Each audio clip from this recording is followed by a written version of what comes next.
పూర్తిగా ఇంకా జీవితంలో అన్నీ కోల్పోతాడు వాడు. ఎటువైపు నుంచి దారి ఉండదు, ఏం చేద్దామన్నా కుదరదు, ఫస్ట్ ఆఫ్ ఆల్ ఆలోచన రాదు. ఇటువంటి సమయంలో ఎటువంటి డెసిషన్ తీసుకోవాలి, ఎటువంటి స్కిల్ ఉండాలంటారు? డిప్రెషన్ అనేది ఒక మనిషి ఎందుకు వెళ్తాడంటే అండి, వాడితో ఎవరు మాట్లాడే వాళ్ళు ఉండరు. కన్ఫర్మిటీ అంటే నలుగురు చేసే పని మీరు చేస్తే మీరు ఎప్పుడూ డిప్రెషన్లోకి వెళ్ళిపోతారు. జీవితం చాలా విలువైంది. This life is gift of God, what you achieve in this life is your gift to God అంటారు మదర్ తెరెసా. జీవితం చాలా విలువైనది. ఇంత విలువైన జీవితంలో నువ్వేం సాధిస్తావో అది నువ్వు దేవుడికి ఇచ్చే బహుమానం అంటారు మదర్ తెరెసా. ఇంత విలువైన జీవితాన్ని మనం 2+2 చేయడానికే ఉపయోగిస్తున్నాం. 2+2 అంటే మేమిద్దరం మాకిద్దరు. ఆ ఇద్దరిని పోషించడానికి వీడు జీవితాంతం ఈఎంఐలు కడుతుంటాడు. At the end of the day ఎందుకు మనం బతికేమరో భగవంతుడు అంటే ఈఎంఐలు కట్టడానికి. ఈ విధంగా జీవితాన్ని తీర్చిదిద్దుకుంటే ఈ విధంగా వాడు అలా చేశాడు వీడిలా చేశాడు అంటూ చాలా త్వరగా డిప్రెషన్లోకి వెళ్ళిపోతాం. మీరు పెద్ద పెద్ద వాళ్ళు, నేను పేర్లు చెప్పను, సినిమా యాక్టర్లు, కంపెనీ సీఈఓలు, వాళ్ళకి డబ్బులు ఉన్నాయి కదా, ఎందుకు నాన్న వాళ్ళు ఆత్మహత్య చేసుకోవడం అని అడుగుతారు మా పిల్లలు.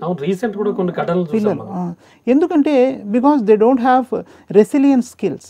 పడిపోయి పైకి రావడానికి ఏం అవసరం? ఇంకా ఒక కంపెనీ అధినేత అయితే ఆయనకి ఇంకా 2,000 కోట్ల ఆస్తి ఇంకా ఉంది, అప్పులు 5 నిమిషాలు తీర్చేసి కంపెనీని మళ్ళీ సరైన బాట పట్టించగలడు ఆయన. అయినా కూడా ఆయన ఆత్మహత్య చేసుకున్నాడు. ఒక గొప్ప నటుడు ఆత్మహత్య చేసుకున్నాడు, చదువుకున్న నటుడు కవి ఆత్మహత్య చేసుకున్నాడు. ఎందుకు ఇలా జరుగుతుందంటే it's not that they don't. మన సమాజంలో వాతావరణం బాగా మారిపోయింది పూర్తిగా కూడా. మౌలికమైన విలువలని, నైతిక విలువలు పడిపోయడం ప్రారంభమయ్యాయి. ఎప్పుడో చాలా ఏళ్ల క్రితం ప్రారంభమయ్యేది. ఎందుకంటే ముఖ్యంగా ఐటీ ఇండస్ట్రీ వచ్చాక ఈ పరిణామం అంటే మనిషి సెట్, మన జీవిత గమనం, మన బతుకు plan. If you fail to plan you plan to fail అంటారు. అంటే ప్లాన్ చేసుకోవడానికి నువ్వు ఫెయిల్ అయితే ఫెయిల్ అవ్వడానికి ప్లాన్ చేసుకుంటున్నావు అనమాట. ఇప్పుడు మనకి ప్లాన్ ఏం అక్కర్లేదు. మన పిల్లలు ఏం చదవాలో వేరే వాడు ఎవడో నిర్ణయిస్తున్నాడు. ఒక ప్రకటన నిర్ణయిస్తుంది మనం ఏం తినాలో, మనం ఎలా ఉండాలో. అందుకని ఈ విధంగా మన జీవితాన్ని తీర్చిదిద్దుకుంటే సమాజం పోకడల్ని బట్టి అంటే ఆప్షన్స్ కూడా ఎక్కువైపోవడమే ఒక ప్రధాన. ఆప్షన్స్ ఎక్కువైనా కూడా వాట్ ఈజ్ యువర్ సెల్ఫ్, నువ్వేం చేద్దాం అనుకుంటున్నావు. ఈ రోజుల్లో పేరెంట్స్ కూడా పిల్లలకి ఏం కావాలి నాన్న, నీకు ఏం చదువుదాం అనుకుంటున్నావు, నీ చుట్టూతో ఉన్న ఫ్రెండ్స్ ఏం చదువుతున్నారు, నీకేది ఇష్టం, ఇవన్నిటికి మించి అని అడిగి చేయట్లేదు. ఎందుకంటే అల్టిమేట్ గోల్ ఈజ్ కొంచెం డబ్బులు సంపాదించడం.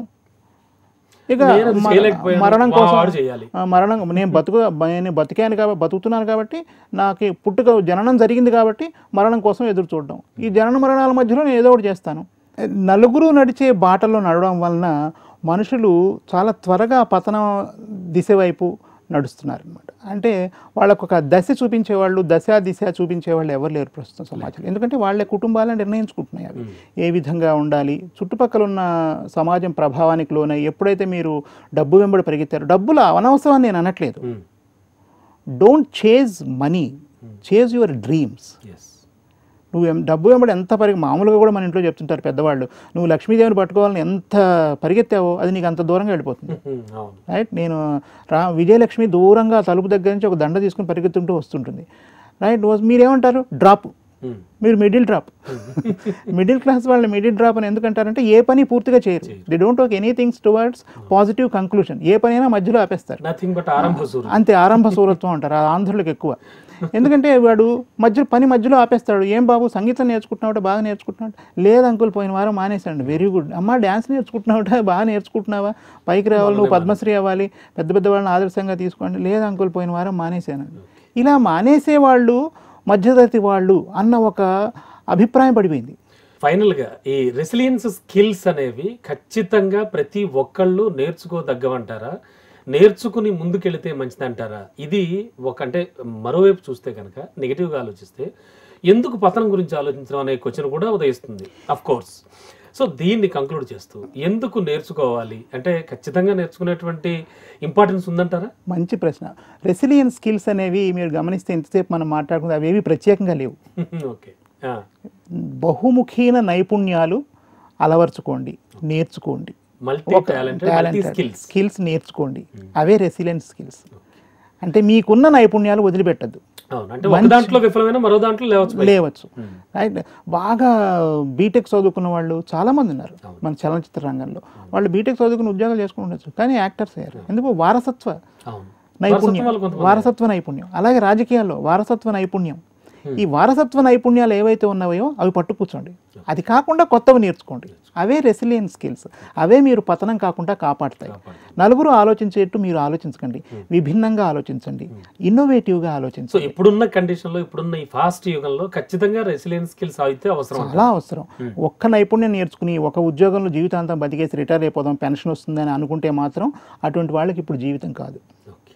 ఖచ్చితంగా మీరు బహుముఖ నైపుణ్యాలు అలవర్చుకోవాలి. ఉన్న నైపుణ్యాలు వదిలిపెట్టద్దు. ప్రతి క్షణం అభివృద్ధి పథంలో పయనించడానికి నిరంతరం నేర్చుకుంటూ ఉండండి కొత్త విషయాలు. దానివల్ల జీవితంలో ఉల్లాసం, ఉత్సాహం ఉంటుంది. 60 ఏళ్ల వయసులో సంగీతం నేర్చుకుని కచేరీలు చేసిన వాళ్ళు కూడా ఉన్నారు. రుక్మిణి అరండేల్ ఎంతో పెద్ద వయసులో 35 ఏళ్ల తర్వాత రుక్మిణి అరండేల్ భరతనాట్యం నేర్చుకుని ఆవిడ భరతనాట్యాన్ని నిలబెట్టింది. ఆవిడ భరతనాట్యం అంటే రుక్మిణి అరండేల్ గారు గుర్తొస్తారు. అందుకని ఇవన్నీ కూడా మనం పెద్దలను చూసి నేర్చుకోవడం, నిరంతరం తల్లిదండ్రులు కూడా పిల్లల్ని ఆ విధంగా ప్రోత్సహించడం. అయ్యో మా అబ్బాయి అలసిపోతాడు, మా అమ్మాయి అలసిపోతుంది, బాగా డిప్రెస్ అయిపోతారు, ఎందుకు వాళ్ళని ప్రెషర్ పెట్టడం. ఇప్పటికీ ఎంసెట్ చదువులతోనే ప్రెషర్ ఎక్కువగా ఉంది. ఇవన్నీ కాకుండా 4 నైపుణ్యాలు ఎక్కువ నేర్చుకుంటే మనకేమీ పోయేదేం లేదు. నిరంతరం జీవితాన్ని ముందుకి నడిపించుకోవచ్చు. అదే రెసిలియన్స్ స్కిల్స్. షూర్ సార్, చాలా చక్కటి విషయాలు చెప్పారు. యువతకు కానీ, లేకపోతే మిడిల్ ఏజ్ వాళ్ళకి కానీ, పెద్దవాళ్ళకి కానీ, ఎవరైనా కూడా రెసిలియన్స్ స్కిల్స్ యొక్క వాల్యూ చెప్పారు. Thank you so much sir. Thanks అండి. నమస్కారం.